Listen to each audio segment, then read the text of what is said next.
So, Liberty Chica plush, honest thoughts on this thing? Not as good as the product images. Just not as good whatsoever. So, first issue, this thing, the little crown was completely bent up and ruined in the packaging. Like, this is not going to recover from this. It's completely misshapen, and I don't even think good packaging could even save that, because this does not look like a very stable or well put together accessory. It just, the crown looks terrible. The face looks very good, way better than the original Chica base, I will say.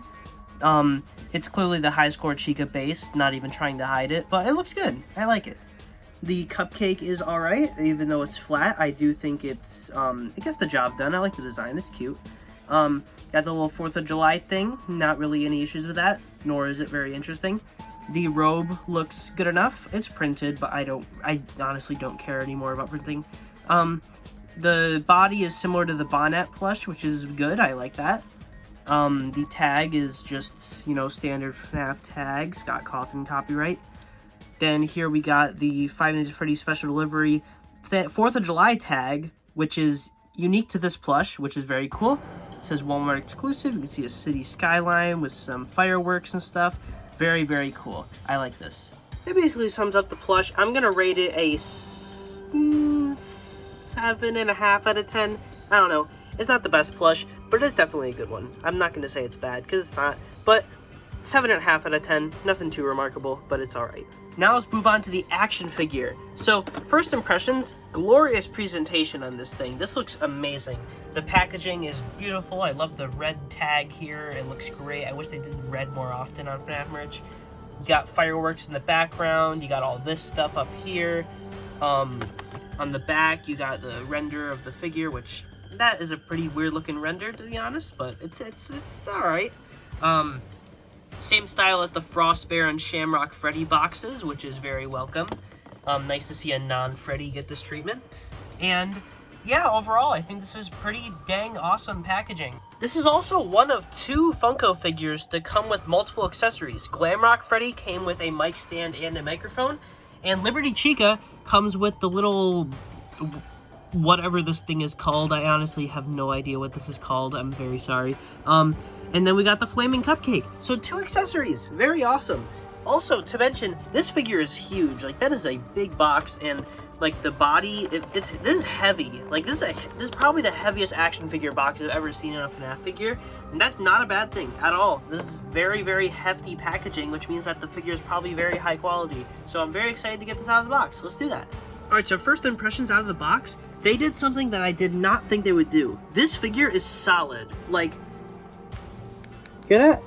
This is not hollow. I really expected them to make the torso hollow and cheap out. This is solid, which is very, very good. Like, that is cool.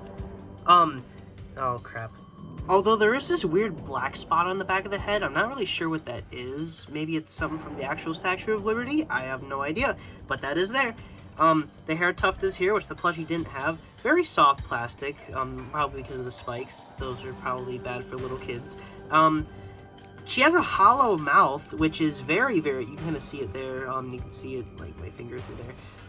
She has a hollow mouth, which is very, very cool. Not articulated. I heard people saying this figure had an articulated mouth. It's not articulated. You could, like, bend the plastic, I guess, but, like, I wouldn't recommend it. But, yeah, this figure has a hollow mouth, which is actually a very, very good step in the right direction for Funko figures, because hollow mouths is something that I've been wanting for a long time from Funko figures, because those big black blobs inside of mouths really just doesn't look good. So I'm really happy they're stopping that, starting with this figure. And I really hope they continue it going forward. Very, very cool. So this figure's torso is literally just one big block. You can see the little bottom part there. This is literally just one huge piece with some arms that attach to it. Kind of awkwardly, to be honest. This figure gets enough posability for what it is, which I think is good enough. I don't know.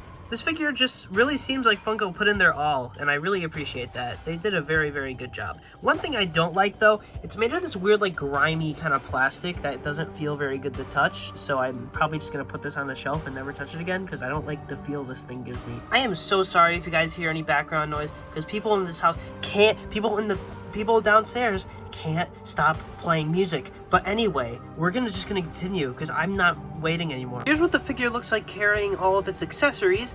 And yeah, I can confidently say this figure, the face is probably the most flat paint job on the entire figure.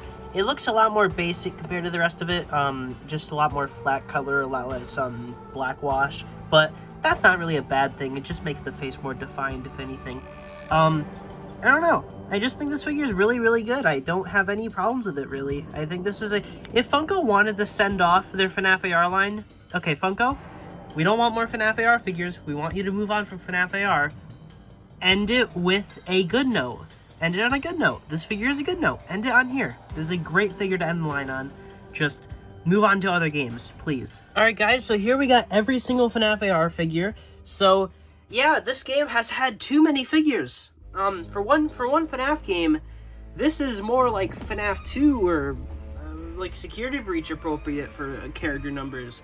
But nope, we got it for FNAF AR Special Delivery, one of the least popular games ever. But, you know, it's fine, you know, let's make a dead mobile game with this huge toy line after it's already been stopped being supported. Funko confuses me, but hey, some of these figures are actually cool. I just don't want them to make more. I really want them to move on from FNAF AR. The Curse of Jedbear line was a step in the right direction, then they just went right back, so I hope they don't do it again, but yeah. Here we got Freddy Frostbear, very, very cool. We've got Chocolate Freddy, Chocolate Bonnie, Chocolate Chica. All three of these guys, pretty mid.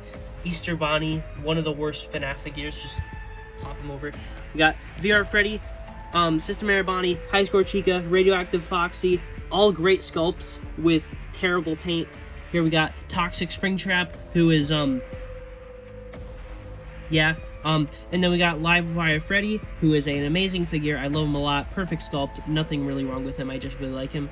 Then we got Shamrock Freddy, who's got poo-poo all over him, but he is a pretty dang good figure. I do like the detail. And then right after him, we got Liberty Chica, who's the most recent one, and hopefully the last one. So, yeah. I'd say for FNAF AR and how many characters it has, there's a pretty good selection of them.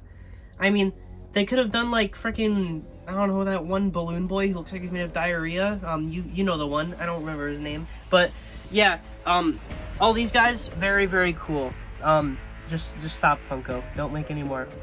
End on a good note, please. And if we want to compare her to Chocolate Chica, which is the most recent iteration of the Chica sculpt, you can see that they actually redid Chica's eyes for this figure, which is very cool and welcome. They also kind of reshaped the beak slightly. They obviously made the mouth hollow, which it wasn't originally. Yeah, I'd say they did a very, very good job on this figure, just overall. This is a solid 10 out of 10 figure. I have no issues with this figure. So yeah, if you see a Liberty Chica figure, pick it up. It's really good. As for the plushie, I personally wouldn't go out of my way to get it, but if you guys really like this design, then sure, pick it up. It's not bad. It's, like, the quality's fine. It's just kind of this crown looks terrible. But, you know, the plushie's decent enough. But this figure is literally perfection. Like, oh my gosh, they did such a good job. So, yeah, final verdict, figure good, plushie is fine, I guess. But yeah, buy this figure if you can. It's really, really good. Sold out on Funko right now, though, so I guess you just gotta wait for it to come out at Walmart, or show up on some other website, or restock on Funko. Whatever one comes first, I don't know. If you guys see this figure for sale, though, and it's a good price, I'd recommend it.